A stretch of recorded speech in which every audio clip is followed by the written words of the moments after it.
Mrs. Rajavi, dear friends of the National Council of Resistance of Iran, thank you very much for giving me this opportunity to share a few words with you. I really wish I could be there in person as I was last year. And I have spoken over and over again about what an experience it was. I spoke to more people at this event than I spoke to at any single event in my life, including in 2000 when I was the Democratic candidate for Vice President of the United States.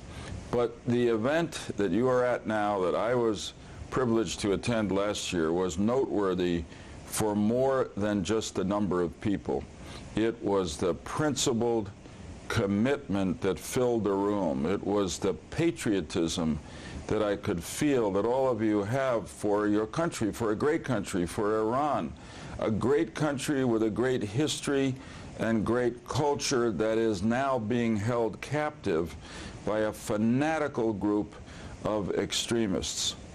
Beyond patriotism, I felt principle in the room, and that was the quest for freedom, which is something that America can identify with and feel together with you on. I repeat what I said last year, that the United States of America should be working closely with your resistance group and others in opposition to the regime in Tehran today, not just because the enemy of my enemy is my friend. That's not the case here. You are our friends in every way possible, and most important, in terms of the quest for freedom and a moderate expression of Islam that is inclusive. Let me say a final word to each of you. I was strengthened when I attended this meeting in Paris last year, as I assume you are strengthened.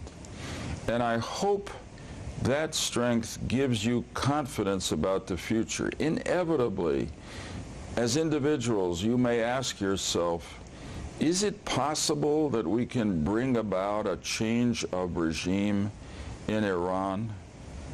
And I want to say to you that it is. And I'm confident it is and will happen because of the lessons that history teaches us. Remember what the great anthropologist Margaret Mead once said, never underestimate the capacity of a small group of committed citizens to change history. In fact, she said, that's the way history is usually changed. Let me go back to Thomas Paine, the great American patriot at the time of the American Revolution, a small band of Americans going up against the mighty British Empire. Who would have thought that they could succeed? And Thomas Paine said to his fellow American patriots, we have it within our hands, within our capacity to change the world, to begin the world again. And in fact, they did. I have the same feeling about the resistance to the regime in Iran. You have an extraordinary leader in Mrs. Rajavi. You have tremendous support from people inside Iran and outside. And hopefully you will have increasing support from the governments of the world, including the United States, because you are in every sense our friends, our partners for freedom and for peace. So I send you every good wish.